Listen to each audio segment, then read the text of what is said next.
Farmer Boy, Chapter 27, Wood Hauling.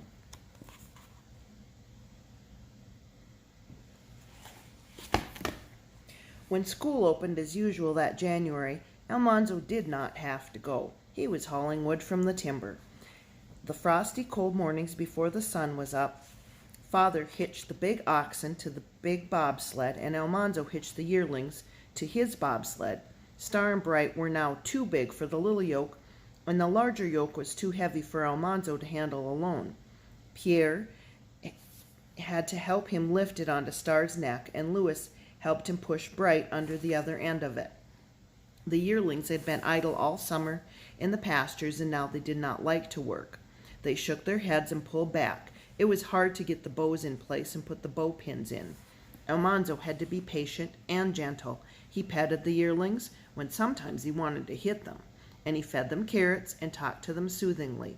But before he could get them yoked and hitched to his sled, Father was already getting to the timber lot. Almanzo followed. The yearlings obeyed him when he shouted "Giddy up," and they turned to the right or left when he cracked his whip and shouted "Gee" or "Ha." They trudged along the road, up the hills and down the hills, and Almanzo rode on his bobsled with Pierre and Louis behind him. He was 10 years old now. He was driving his own oxen on his own sled and going to the timber to haul wood. In the woods, the snow was drifted high against the trees. The lowest branches of pines and cedars were buried in it. There was no road. There were no marks on the snow, but feather-stitching tracks of birds and the blurry spots where the rabbits had hopped. Deep in the still woods, axes were chopping with a ringing sound. Father's big oxen wallowed on, breaking a road, and Almanzo's yearlings struggled behind them. Farther and farther into the woods they went, till they came to the clearing where French Joe and Lazy John were chopping down trees.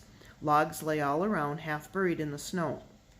John and Joe had sawed them into 15-foot lengths, and some of them were 2 feet through.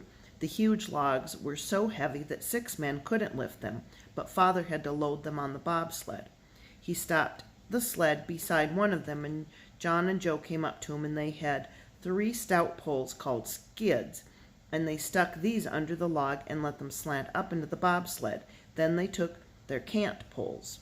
Cant poles have sharp ends with big iron hooks swinging loose under them.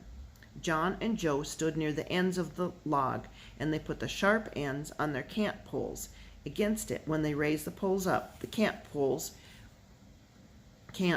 bit into the log and rolled it a little. Father caught a hold of the middle of the log, and then with his cant pole and hook he held it from rolling back, while John and Joe quickly let their cant hooks slip down and take another bite.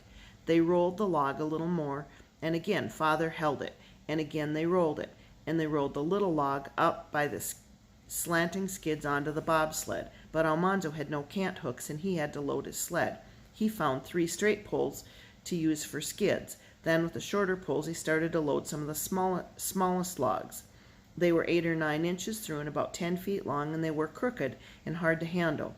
Almanzo put Pierre and Louis near the ends of a log, and he stood in the middle like Father, and they pushed and pried and lifted and grasped, pushing the log on the skids. It was hard to do because their poles had no cant hooks and could not take a hold of the log.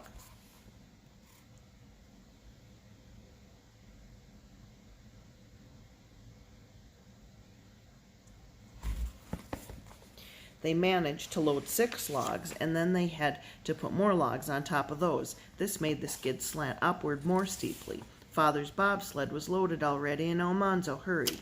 He cracked his whip and urged Star and Bright quickly to the nearest log. One end of this log was bigger than the other, so it would not roll evenly. Almanzo put Louis at the smaller end and told him not to roll it too fast. Pierre and Louis rolled the log an inch. Then Almanzo stuck his pole under it and held it, while Pierre and Louis rolled it again. They got the log high up on the steep skids. Almanzo was holding it with all his might. His legs were braced, and his teeth were clenched, and his neck strained, and his eyes felt bulging out, when suddenly the whole log slipped. The pole jerked out of his hands and hit his head, and the log was falling on him. He tried to get away, but it smashed him down in the snow. Pierre and Louis screamed and kept screaming. Almanzo couldn't get up. The log was on top of him. Father and John lifted it, and Almanzo crawled out. He managed to get up on his feet. "Hurt, son?" Father asked him. Almanzo was afraid he was going to be sick to his stomach. He managed to say, "No, Father." Father felt his shoulders and arms. Well, no broken bones," Father said cheerfully. "Luckily the snow is deep," said John, "or he might have been hurt bad." "Accidents will happen, son," Father said. "Take more care next time. Men must look out for themselves in the timber." Almanzo wanted to lay down. His head hurt. His stomach hurt. His right foot hurt dreadfully. But he helped Pierre and Louis straighten the log, and he did not try to hurry this time. They got the log on the sled all right, but not before Father was gone with his load. Almanzo decided not to load any more logs now. He climbed under the load and cracked his whip and shouted, "Giddy up!" Star and Bright pulled, but the sled did not move.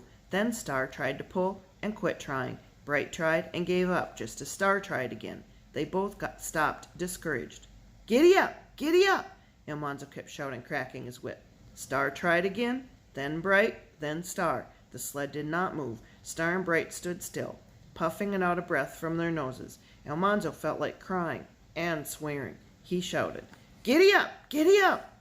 John and Joe stopped sawing, and Joe came over to the sled. "You're too heavy loaded," he said. "You boys get down and walk. And Almanzo, you talk to your team and gentle them along. You'll make them steers balky if you don't be careful." Almanzo climbed down. He rubbed the yearlings' throats and scratched around their horns. He lifted the little yoke and ran his hand under it, and he settled it gently in place. All the time he talked to his little steers, and then he stood beside Star and cracked his whip and shouted, "Giddy up!" Star and Bright pulled together, and the sled moved. Almanzo trudged all the way home. Pierre and Louis walked in the smooth tracks behind the runners, but Almanzo had to struggle through the soft, deep snow beside Star. When he reached the woodpile at home, Father said he had done well to get out of the timber. "Next time, son, you'll know better than to put on such a heavy load before the road's broken," Father said. "You'll spoil a team if you let them seesaw. They get the idea they can't pull the load and they quit trying. After that, they're no good." Almanzo could not eat dinner. He felt sick. His foot ached. Mother thought perhaps he should stop work. But Almanzo could not let a little accident stop him. Still, he was slow. Before he reached the timber, he met Father coming back with a load. He knew that an empty sled must always give the road to the loaded sled, so he cracked his whip and shouted, "Gee!" Star and Bright swerved to the right, and before Almanzo could even yell, they were sinking in the deep snow in the ditch. They did not know how to break road like big oxen. They snorted and floundered and plunged, and the sled was sinking under the snow. The little steers tried to turn around, choking them.